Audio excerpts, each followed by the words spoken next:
which was announced in September 1982.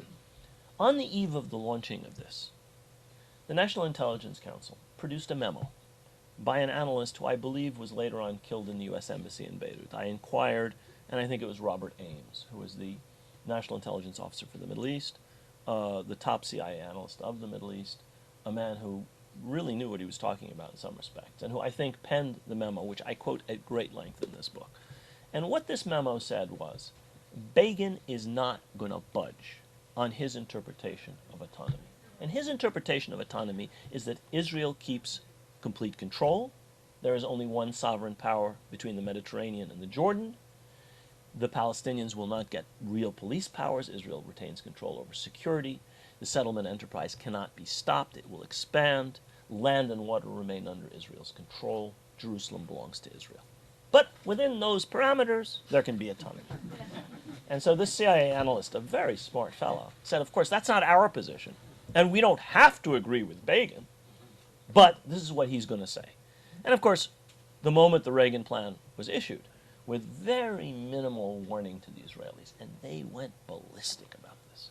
They were used to the Americans coming to them and saying, do you mind if we put forward this plan? And then they would take their red pen out, they say, no, that's not acceptable. And that's what the Memorandum of Understanding that was issued by Kissinger in 1975 had been interpreted to mean. Reagan told them what he was going to do, but he didn't ask their advice. And they figured out, because they have very good intelligence, that Reagan had checked some of this stuff with the Saudis. They went ballistic. I quote some of Begin's rhetoric after this plan. He quotes Isaiah, where I will not rest, I will not this, I will not that. And boy, oh boy, he was as good as his word. The Reagan plan died immediately. And what I realized from this and from other documents that I quote in the book, including the handwritten notes that Begin prepared for Camp David itself in 1978, where he laid out the parameters that he was willing to accept, was that this was not just the ideological position of an Israeli prime minister in 1977-78. This was not just what he had imposed on Sadat, who didn't really care that much about the Palestinians, in 78, 79, at Camp David and in the peace treaty. This was not just what the Reagan administration had acquiesced in and the Carter administration before it. It was all those things. It was also the outline of what was finally accepted by the Palestinians, tragically, in Oslo, 15 years later, in 1993. If you read the Oslo Accords, and you look at them carefully in terms of the kind of considerations that we were dealing with for 2 years in negotiating with the Israelis, who gets jurisdiction, who gets control over land, what happens to the settlers, what happens to the settlements, and so on and so forth, you will see that the things that the Palestinian delegation negotiating in Washington, in Madrid and Washington, in many cases refused to accept. Regretfully, the PLO, in other negotiations that took place elsewhere and in Oslo, ultimately did accept. And those terms were, in their essentials, no different than the memo that Robert Ames penned in August 1982, or than the notes that Begin set down and that are in the papers of the man who directed his office in the Israel State Archives. So when we talk about Palestinian autonomy, and as I say in this book, this is dishonest language. I quote at the very beginning something from George Orwell. The slovenliness of our language makes it easier for us to have foolish thoughts. If thought corrupts language, language can also corrupt thought. A bad usage can spread by tradition and imitation, even among people who should know better. This is from something that Orwell wrote in 1946 entitled Politics in the English Language. This is dishonest language. This is slovenly language, talking about a peace process, which has been going on for 35 years. There's been 35 years of process, there's been no peace. Talking about autonomy. What kind of autonomy is it? If you read the ceiling that Begin is prescribing, they can't have this, they can't do this, they are not allowed this. We insist on this, we will control that. What meaning does the word autonomy have? What meaning would the word self-determination? The word self-determination is first used by President Carter. And he talks about self-determination by the Palestinians, and the way in which he uses it makes it clear that it's not the Palestinians who are determining for themselves their destiny. They will be allowed to take part in a process with other parties, all of whom are stronger than them. So what we're talking about is really deceitful, dishonest language. again and again and again and again. And I come back to this point repeatedly in the course of this book.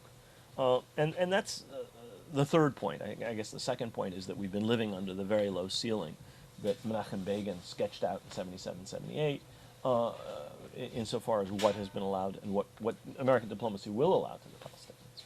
And the third point is the point I've just made about language. And I tried when I started writing this book. I have a few friends whom I rely on to look at my tangled prose. One of them is my editor at Beacon, who've edited a couple of my books, and one of them is a friend of mine at the University of Chicago, who's a professor of English. And he read my first chapter, the epigraph that I just read to you from George Orwell, and he said to me, "Shame on you." And I said, "Why? What's wrong? What's wrong with Orwell? You don't like Orwell?" I said, "No, Orwell is brilliant. It's that you disgraced yourself by not sustaining the argument that you start off with using Orwell for. Every time one of these dishonest terms is used in the diplomatic documents that you're quoting from, you have to take them apart. You have to explain why they're dishonest. You have to explain what the word autonomy or self-determination means, and the low, dishonest way in which it's being used in these documents." And so this is the third thing that I try and do. I try and deconstruct the language that is being used in American diplomacy, really from the 70s onwards. So this is a book that is very short. It is altogether, including its index, barely 200 odd pages. It has a 50-page Roman numeral introduction, so you get to the back and you see 167, 170 pages, but there's about 40 pages of long, long introduction. It's a very short book because this is not a history of American policy in the Middle East. This is not even a history of the entire peace process. It's not a history, for example, of the Egyptian-Israeli negotiations. It's not a history of negotiations with other Arab countries. It's not a history, in fact, of Palestine and the United States before the 1970s. I do a lot of background in the book, in the first chapter and in the introduction, setting the stage and showing that what happened from the 70s onwards is not an anomaly. But it really is a study of the three moments. The moment that I myself was involved in, the moment that one of my students really discovered in his own research, and the moment, the sad moment that we lived through in the first term of President Obama's presidency, where he started out with what I think was a not very ambitious agenda, but one which would have pushed the ball forward just a tiny itty bit, and was basically bludgeoned backwards by Prime Minister Netanyahu, by the Israel lobby, and by the Republican Party, which, as you may remember, won the House in the midterm elections of 2010. A fourth thing that I think is interesting in this book is an argument that I have about the Israel lobby with some of my best friends, two people whom I respect and admire and like very much. One of them is John Mearsheimer and the other is Steve Walt. They published a book called The Israel Lobby, which I think is a wonderful book in many ways. But one of the points I try and make in this book is that the Israel lobby is far from being omnipotent. And I actually end up agreeing with Noam Chomsky, who disagreed with them about the lobby, and said, in fact, where vital American interests are concerned, the lobby has very little ability to change outcomes. Where vital American interests are concerned, the United States does precisely what it wants. And in fact, I go over several instances here, none of which have to do with Palestine, incidentally, have to do with Egypt and Israel, have to do with vital American strategic interests like winning the Cold War, have to do with the interests of the most powerful forces in American society, the oil lobby and the aerospace industry. If they want to sell planes to Saudi Arabia, and the Israel lobby doesn't want it, as we saw under President Carter, and as we saw under President Reagan, they sell planes to Saudi Arabia. The lobby is just brushed aside. This is a vital interest of some of the most powerful forces in American society. If the United States is intent on winning the Cold War by moving Egypt from the Soviet column to the American column, and Israeli prime ministers don't want to do it or have objections to the terms, if the Israel lobby supports them, in the end, the United States gets what it wants. So I quote at a lengthy interview that Noam Chomsky did with the Journal of Palestine Studies, which I edit, but which was published actually, I think, before I was the editor, in which he lays out this argument, I think, very, very persuasively. And I found multiple instances where this was correct.